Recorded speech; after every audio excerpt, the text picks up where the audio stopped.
Student, welcome to BDN chemistry point. मैं हूं राज Yadav. Class 11th, जैसा आपको पता है कि चैप्टर हमारा चल रहा है मोल कॉन्सेप्ट, और मोल कॉन्सेप्ट में हम लोग इससे पहली वाली वीडियो में पढ़ चुके हैं टेम्परेचर इंडिपेंडेंट कॉन्सेंट्रेशन टर्म्स, यानी कंसंट्रेशन की ऐसी टर्म्स जो टेम्परेचर पर निर्भर करती हैं, टेम्परेचर डिपेंडेंट। ठीक है, और इसमें हम लोगों ने इससे पहले वाली वीडियो में नॉर्मलता को डिस्क्राइब किया था, और आज हम बात करने वाले हैं कंसंट्रेशन इन ppm, अर्थात सांद्रता ppm में। ठीक है, तो हमारे पास है सांद्रता ppm, हेडिंग सांद्रता ppm। ppm की फुल फॉर्म होती है बेटे पार्ट पर मिलियन, पार्ट पर मिलियन। पार्ट पर मिलियन का मतलब क्या हुआ कि 1 मिलियन, और 1 मिलियन होता है बेटे 10 लाख के बराबर। किसके बराबर होता है? 10 लाख के बराबर। अगर हम बिलियन को 10 लाख पार्ट लें, बिलियन के कितने लें बेटे? 10 लाख पार्ट। पार्ट का मतलब क्या है कि हम 10 लाख ग्राम भी ले सकते हैं, 10 लाख ml भी ले सकते हैं, 10 लाख लीटर भी ले सकते हैं। मतलब 10 लाख पार्ट लेने हैं सॉल्यूशन के। उस 10 लाख पार्ट में अगर आप यानी कि जितने पार्ट 10 लाख पार्ट में जितने पार्ट आप सॉल्यूट के मिला देंगे, विलेय पदार्थ के मिला देंगे, उसको हम कहेंगे सांद्रता ppm। ठीक है, पार्ट पर मिलियन। तो ठीक है, तो देखिए बेटे यहां पर हम लिख रहे हैं बेटे किसी बिलियन के 10 लाख इकाई धाई सैकड़ा हजार 10,000 लाख और 10 लाख। इकाई धाई सैकड़ा हजार 10,000 लाख 10 लाख। ठीक है, 10 लाख या हम कह सकते हैं 10 की घात 6 भाग 10 लाख भाग में उपस्थित विलेय के भागों की, या हम 10 लाख कुछ चलिए भाग कर लेते हैं, विलेय की मात्रा, भागों में विलेय के भागों की संख्या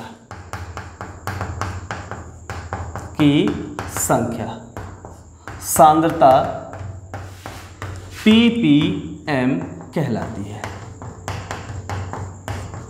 ठीक है, अब देखो भाई एक छोटी सी बात मैं यहाँ पर बता रहा हूँ। मैंने यहाँ पर भाग क्यों लिखा है? मैंने भाग इसलिए लिखा है बेटे कि जो सांद्रता है वो 3 तरीके से डिफाइन की जा सकती है। आपकी एक तो की जा सकती है बेटे यानी कि ppm weight by volume, ppm weight by volume, ppm weight by volume हो गया, और वॉल्यूम बाई वॉल्यूम, और ppm वेट बाई वेट। तो ये जो है वो टेम्परेचर इंडिपेंडेंट है।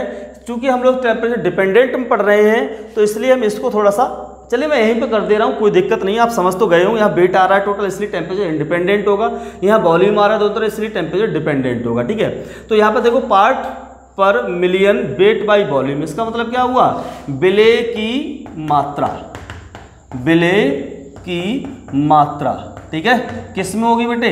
ग्राम में होगी, बटे जो आपके पास V है ये क्या है? बिलियन का आयतन हो जाएगा, बिलियन का आयतन किस में लिया जाएगा बेटे?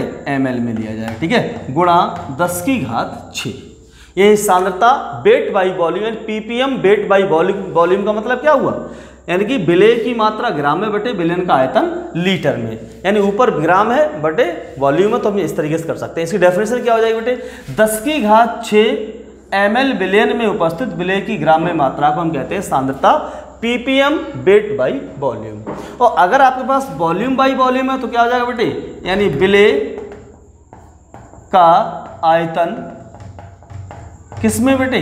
ml में, बटे बिलियन का आयतन, बिलियन का आयतन किस में? ml में, और गुणा 10 की घात 6। ठीक है, तो ये आपके पास क्या हो गई? यानी कि 10 की घात 6 ml बिलियन में उपस्थित विलेय की ml में मात्रा है। विलेय का ml में आयतन कहलाता है, सांद्रता ppm weight volume by volume कहलाएगा। ठीक है, नेक्स्ट हमारे पास क्या है, नेक्स्ट हमारे पास है बच्चों यानी ppm wait by wait, ppm wait by wait. अब देखिए यहाँ पर क्या, वेट क्या होगा विलेय का, वेट क्या होगा विलेयन का, तो विलेय के वेट को हम मात्रा कह सकते हैं, विलेय की मात्रा किसमें बेटे, ग्राम में, बटे विलेयन की मात्रा,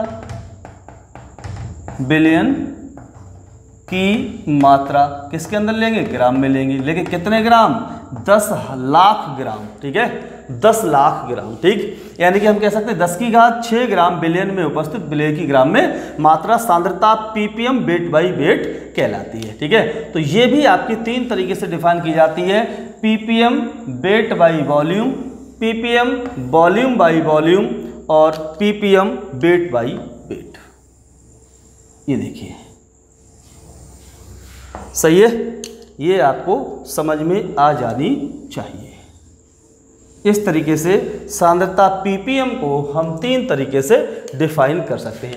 अच्छा, ppm होता क्या है, ppm जो है सांद्रता की सबसे छोटी यूनिट होती है। अच्छा, इससे छोटी भी एक और यूनिट होती है, इसे ppb कहते हैं।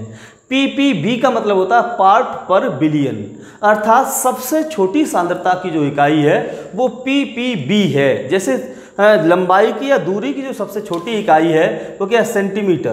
क्या है बेटे, सेंटीमीटर। बात में आ रही है, बहुत छोटी इकाई है सेंटीमीटर, बहुत छोटी इकाई है।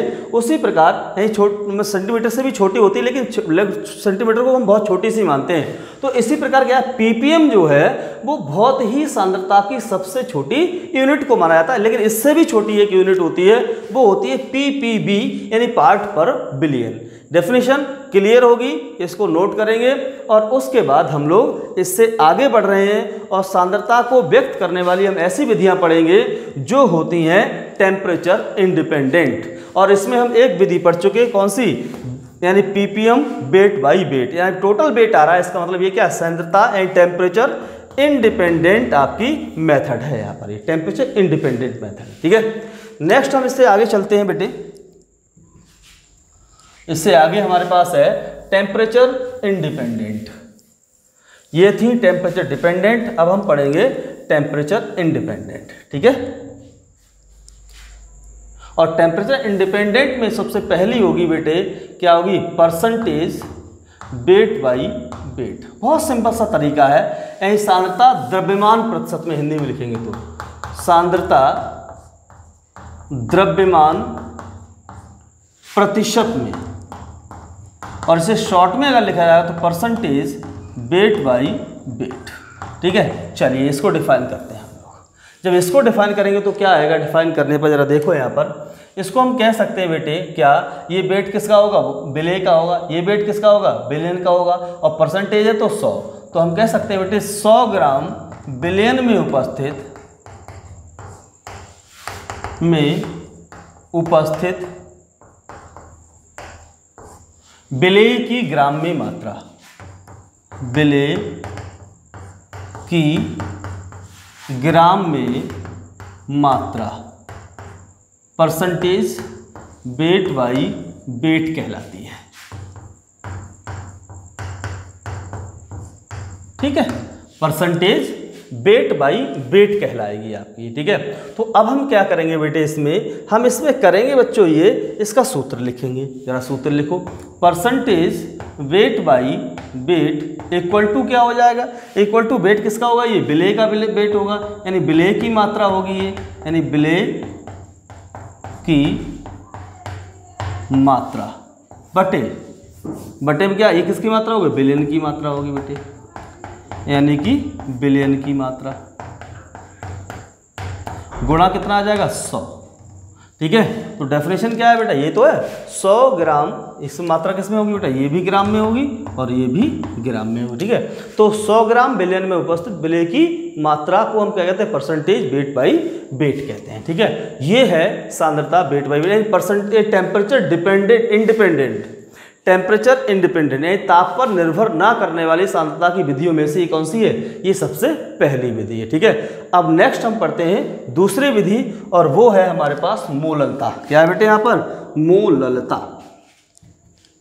ठीक है, देखिए बेटे यहाँ पर नेक्स्ट हमारे पास दूसरी विधि है, वो आपके पास है मोललता। मोललता, इसको हम स्मॉल m से लिखते हैं मोललता को। ठीक है, इसको हम मोललता को स्मॉल m से लिखते हैं। इसको क्या लिखोगे बेटे? यानी 1 किलोग्राम विलायक में उपस्थित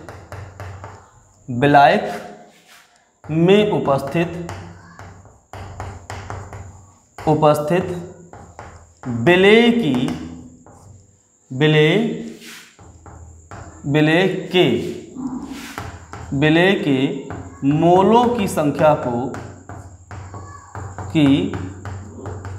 संख्या को विलयन की मोललता कहते हैं। विलयन की मोललता कहते हैं। मोललता कहते हैं। इसे m से प्रदर्शित करते हैं।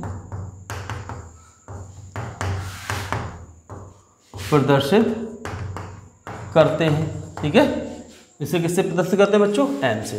तो देखो सूत्र क्या बन जाएगा इसका सूत्र बन जाएगा बेटे, यानी कि मोललता बराबर हो जाएगा बेटे, यानी विलेय के, देखो ये तो विलायक के लिए है लेकिन विलेय की चीज़ ऊपर रहती है तो विलेय के मोल ऊपर रहेंगे। तो यहाँ पर लिखेंगे बेटे हम लोग विलेय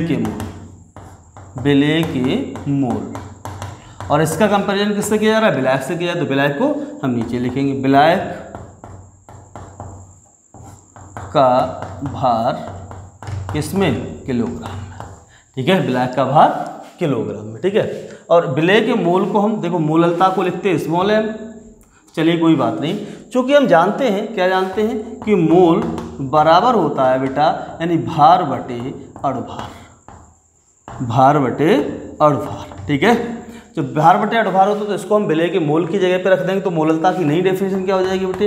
यानी कि मोललता बराबर हो जाएगा बेटा विलेय का भार बटे विलेय का अणुभार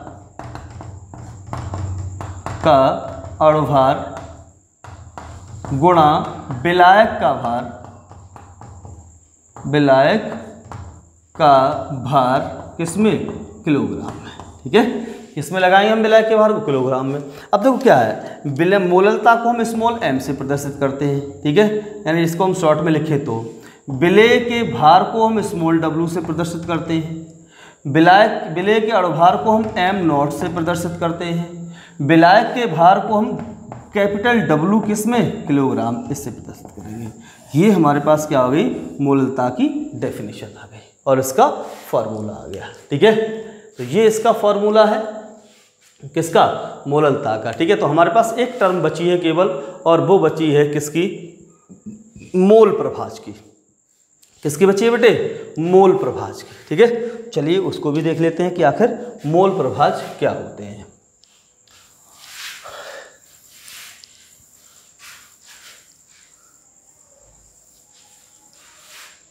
देखो बेटे यहाँ पर मोल प्रभाज,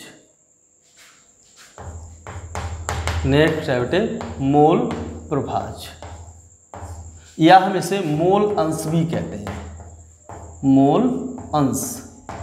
ठीक है, तो मोल प्रभाज या मोल अंश एक ही बात है। ठीक है, तो देखिए क्या होती है, यानी कि किसी विलयन में उपस्थित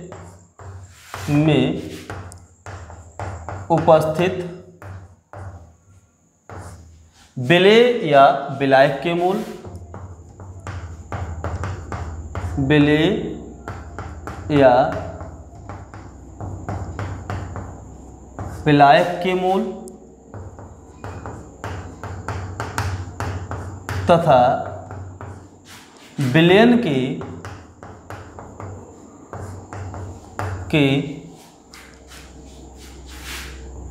कुल मोलों के अनुपात को अनुपात को मोल प्रभाज कहते हैं। मोल प्रभाज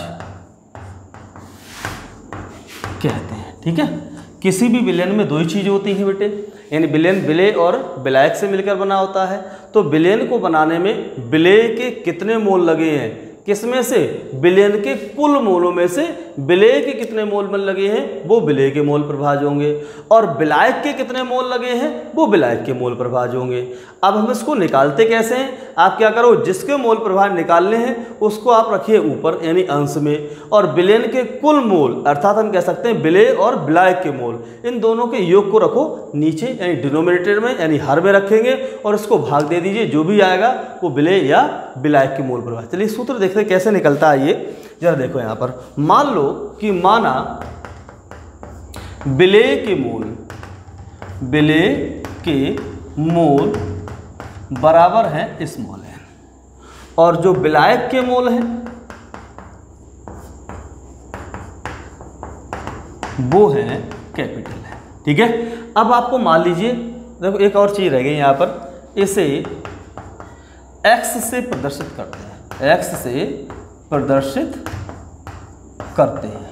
ठीक है, जो मोल अंश है इसको हम x से प्रदर्शित करते हैं। माना विलेय के मोल बराबर हो गया स्मॉल n, विलायक के मोल हो गया कैपिटल N। अब मान लो आपको विलेय के मोल प्रभाज निकालने, तो आप कौन सा फॉर्मूला लगाएंगे, तो देखिए बेटे क्या होगा, यानी कि विलेय के मोल प्रभाज, जरा देखो यहाँ पर, विलेय के मोल प्रभाज बराबर, देखो मोल प्रभाज प्रदर्शित कैसे करेंगे शॉर्ट में, तो x विलेय, चाहे आप इतना बड़ा सब कुछ लिख दो थ्योरी में या शॉर्ट में इतना लिख दो, बात एक ही है, बात एक ही। इसका मतलब क्या है, विलेय के मोल प्रभाज लिखो चाहे आप शॉर्ट में इतना लिख दो, इसका मतलब यही हो गया पूरा। ठीक है, तो बराबर क्या होगा बेटे, बराबर होगा बेटे विलेय के मोल, विलेय के मोल बटे विलेय प्लस विलायक के मोल। ठीक है, विलेय प्लस विलायक के मोल। ठीक, अब देखो यहां पर क्या होगा बेटे, विलेय के मोल को हमने माना स्मॉल n। ठीक है, तो मैं क्या करूंगा, स्मॉल n रख दूंगा, नीचे विलेय प्लस विलायक मतलब small l plus capital N, ये देखिए। ठीक है, अब देखिए यहां पर क्या है, अब हम क्या करेंगे बच्चों, अब देखो ये चीज़ आपके पास आ गई विलेय प्लस विलायक में मोल। अब क्या होगा, अगर मान लो भार, अगर आपकी जो वैल्यू है वो वेट में दे रखी होगी, भार में दे रखी होगी, यानी इतने ग्राम विलेय है और इतने ग्राम विलायक है, तो आप कैसे निकालेंगे, तब आप कैसे लगाएंगे, तब भी निकालने का एक सीधा सीधी यानी अच्छा सा तरीका क्या है, यानी विलेय का भार W1 मान लेते हैं हम बेटे, विलायक का भार यानी विलेय का अणुभार M1 मान लेते हैं, और अगर हम यहाँ पर बेटा यही चीज़ रखें W1 बटे M1, और विलायक के लिए मान लेते हैं बेटे W2 बटे M2। ठीक है, ये चीज़, तो आपके पास फॉर्मूला ये तैयार हो जाएगा इस तरीके से।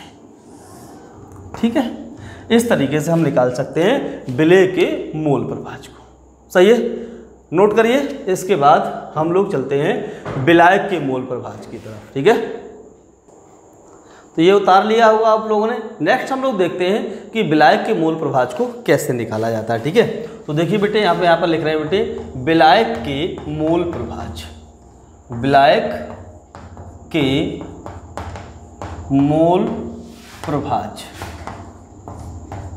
इसको हम लिखते हैं बेटे x विलायक। ठीक है, इसका मतलब क्या हुआ, इसका सीधा सीधा मतलब है, चाहे तो हिंदी में इतना लिख दो चाहे शॉर्ट में इतना लिख दीजिए, x विलायक। ठीक, अब इसके लिए क्या लिखा जाएगा, देखो विलायक के मोल तो आप ऊपर लिखोगे, यानी कि विलायक के मोल, और उस वाले में क्या लिखा था हमने, विलेय के मोल को ऊपर लिखा था। क्यों, क्योंकि हम विलेय के मोल प्रभाज निकालना चाहते थे, इसलिए विलेय के मोल को हमने ऊपर लिखा, और विलायक के मोल को, विलेय प्लस विलायक के मोल को नीचे लिखा। अब हम विलायक के मोल प्रभाज निकालने चाह रहे हैं, तो क्या लिखे, विलायक के मोल हम ऊपर लिखेंगे, और नीचे वही रहेगा आपका विलेय प्लस विलायक के मोल। ठीक है, कोई बच्चे कहेंगे सर ऊपर पहले वाले में ऊपर विलेय लिखा था, तो पहले भी आपने विलेय लिखा था और इसमें भी पहले विलेय है, तो बेटा प्लस में चाहे ये चीज़ इधर लिख दो चाहे ये चीज़ इधर लिखो, इसका कोई फर्क नहीं पड़ता है। ठीक है, अब देखो यहाँ पर क्या है, विलेय के जो, विलायक के जो मोल है वो हमने माने थे कैपिटल N, और बिले प्लस ब्लैक यानी एन, यानी कैपिटल एन हो जाएगा बेटा। अब इस एन की वैल्यू को हमने माना था W2, ठीक है, तो यहाँ पर आ जाएगा बेटा W2 बटे M2 और यहाँ आ जाएगा W1 बटे M1 प्लस और W2 बटे M2, ठीक है। यहाँ पर जो W1 है वो बिले का भार है, ठीक है, किसका भार है बच्चों, बिले का भार है। और जो M1 है वो है बिले का अणुभार, बिले का अणुभार है, ठीक है। और इसके बाद जो W2 है वो है विलायक का भार और M2 जो है वो है विलायक का अणुभार, विलायक का अणुभार, ठीक है। तो बच्चों हम लोगों ने इस तरीके से सांद्रता को व्यक्त करने वाली सारी विधियों को पढ़ लिया और उनको एक्सप्लेन कर दिया। अब एक छोटा सा सूत्र मैं और बताता हूं और उसको आपको नोट में नोट करना है, ठीक है। तो नोट क्या है बच्चों, नोट ये है कि किसी भी बिलियन में बेटे, यानी बिलियन में बिले तथा विलायक के मोलों का योग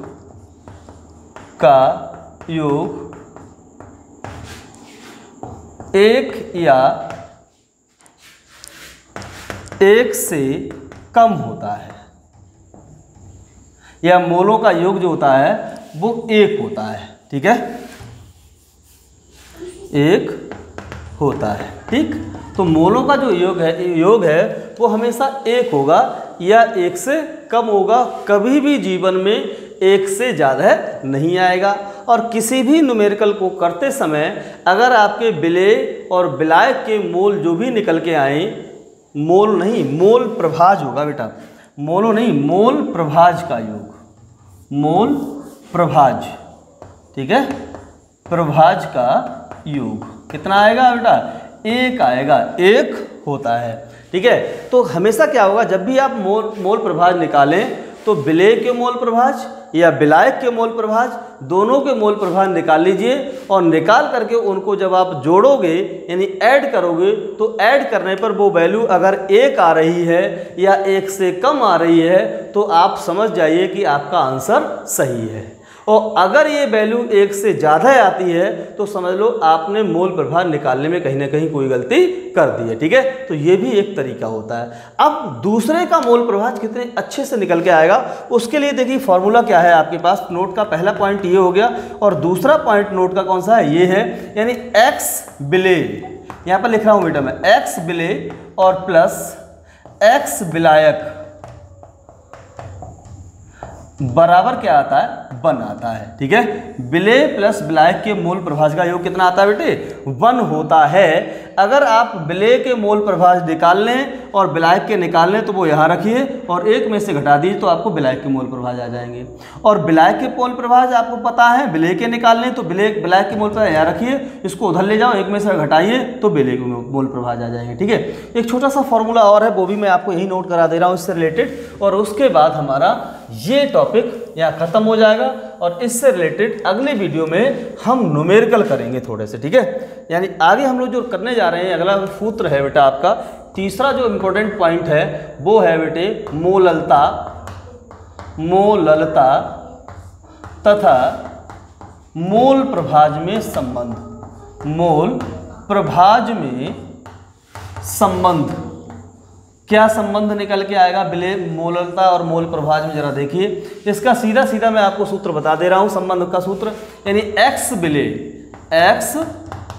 बिले बराबर होता है बेटे मोललता बटे 55.56 प्लस मोललता। याद रहे ये फॉर्मूला आपको बहुत काम देगा। जब मोललता दी हो तो आप मोल प्रभाज निकाल सकते हैं और मोल प्रभाज दिया हो तो आप मोललता निकाल सकते हैं, ठीक है। ये याद रखें आप फॉर्मूले के लिए। ये कहाँ यूज होगा वहाँ पर मैं बता दूंगा। कभी कभी क्या होता है, मोललता दी होती है और विलायक का मोल प्रभाज आपसे पूछा जाता है, तभी आप कंफ्यूजन पड़ जाते हैं कि मोललता दिए तो हम बिले के मोल प्रभाज का तो सूत्र ये, लेकिन विलायक के मोल प्रभाज का सूत्र क्या है। तो उसके लिए आप क्या करोगे, वही फॉर्मूला लगाओगे बेटे, क्या, यानी एक्स बिले और प्लस x विलायक बराबर 1, ठीक है। तो विलेय का जो भी निकल के आए वो आप यहाँ रखोगे, इसको उधर ले जाओ, एक में से घटा दो तो वो विलायक का आ जाएगा, ठीक है। इस तरीके से हम मोल प्रभाज्य और मोललता में रिलेशन के न्यूमेरिकल सॉल्व कर सकते हैं, ठीक है। चलिए बेटे, तो आज के लिए आपका इतना काफ़ी है और फिर मिलेंगे हम लोग नेक्स्ट वीडियो में। आपको क्या करना है, वीडियो हर बच्चे के मोबाइल में पहुंचानी है, अर्थात शेयर करनी है ज़्यादा से ज़्यादा वीडियो को, ठीक है। जितने ज़्यादा वीडियो को शेयर करोगे तो उतने ज़्यादा लोगों को फ़ायदा हुआ। क्यों? क्योंकि इस कोरोना काल में बच्चे ना तो स्कूल जा पा रहे हैं ना कोचिंग जा पा रहे हैं, ठीक है। अर्थात उनकी पढ़ाई डिस्टर्ब हो रही है। तो जो पढ़ने वाले बच्चे हैं उनको बेनिफिट मिल जाए, इसलिए आप कुछ ना कर पाएँ तो इतना ज़रूर करें, वीडियो को ज़्यादा से ज़्यादा शेयर करें, ठीक है। फिर मिलेंगे नेक्स्ट वीडियो में, तब तक के लिए थैंक यू।